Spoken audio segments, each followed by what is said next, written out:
Okay, so if you've looked at your portfolio recently and maybe felt that pit in your stomach, yeah, you're not alone. The markets are absolutely bleeding right now. And let me tell you, this isn't just some normal everyday correction. No, what we're watching is a geopolitical showdown that's threatening the entire global financial system. They're calling it the Sell America Panic, and we need to break down exactly what is going on. And the story behind all this chaos, honestly, it's so bizarre. I mean, you couldn't make this stuff up. It's like a movie script that Hollywood would literally reject for being too unrealistic. We're talking about a massive conflict brewing between the United States and Europe involving new tariffs, and get this, an island covered in ice. Seriously. And you really need to understand what's happening here because it affects your stocks, your crypto, even the value of your home. All right, here's how we're going to break it all down. First, we'll look at the panic itself. Then we'll get into that wild Greenland story. After that, we'll trace the financial domino effect, give you an investor survival guide, tell you what to watch for, and wrap it all up with the big picture. Okay, let's dive right in. Section 1, the Sell America Panic. And let's be clear, this isn't about a bad earnings report or some silly CEO tweet. Nope, this is about raw, unfiltered fear, and it's spreading like wildfire. So it really kicked off on January 23rd. The market just took a nosedive, and it had nothing to do with bad corporate profits. The reason? Investors are absolutely terrified that this geopolitical showdown is about to jam up the entire plumbing of the financial system. All of a sudden, a nightmare scenario is starting to feel very, very real. All right, moving on to the high-stakes Greenland gamble. And folks, this is where the story goes from serious to just plain weird. You're not going to believe this, but the entire global economy is shaking because of a real estate deal for an ice sheet. Yeah, you heard that right. Okay, so here's how it all went down. In late January, the U.S. comes out and makes another offer to buy Greenland. But this time, there's a catch, a big one. It's backed by a threat, a 10% tariff on our European allies. Now, the rumor flying around the trading floors, the one causing all the panic, is that Europe isn't going to fight back with their own tariffs. Oh no, they're thinking of doing something way, way more damaging, dumping their massive holdings of U.S. Treasury bonds. And that brings us to the financial domino effect, how a fight over an island could actually crash the whole economy. Let's walk through how this could happen. Okay, picture a line of dominoes. Here's how they fall. Domino 1, the U.S. threatens tariffs. Domino 2, Europe hits back by selling a ton of U.S. bonds. Domino 3, all that selling makes bond prices crash, which causes their yields, which you can just think of as interest rates, to spike upwards. And that last domino, that's the killer. Because when that interest rate spikes, it drags every single other interest rate in the economy up with it. Now, to really get why this is such a big deal, you have to understand something called the Treasury yield. Just think of it as the bedrock interest rate for the entire world. It's the foundation. So when the U.S. government suddenly has to pay more to borrow money, guess what? So does everybody else. We're talking about your mortgage, your car loan, your credit card debt. All of it gets more expensive almost overnight. It's like tightening a noose around the entire economy. And to put a real number on it, we could be looking at mortgage rates jumping back to 7, maybe even 8%. Or higher. I mean, after everyone was getting hyped for rates to finally fall back into the 5s, a spike like this would be absolutely crushing for homebuyers. And the timing couldn't be worse because this is hitting a housing market that's, well, it's already showing some serious cracks. We're seeing pending home sales. That's a good indicator of what's coming. They're dropping. And at the same time, the number of houses for sale is rising. So you've got fewer buyers, more sellers. It's already a fragile situation. You throw a sudden interest rate shock on top of that? That is a recipe for disaster.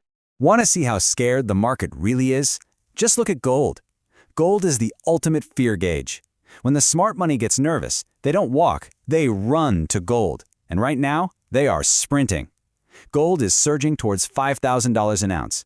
What that tells you is that the biggest, wealthiest investors are terrified the dollar is about to get hammered, and they're buying up insurance against total chaos. So, this all leads to the million-dollar question. Can the Federal Reserve actually save the day?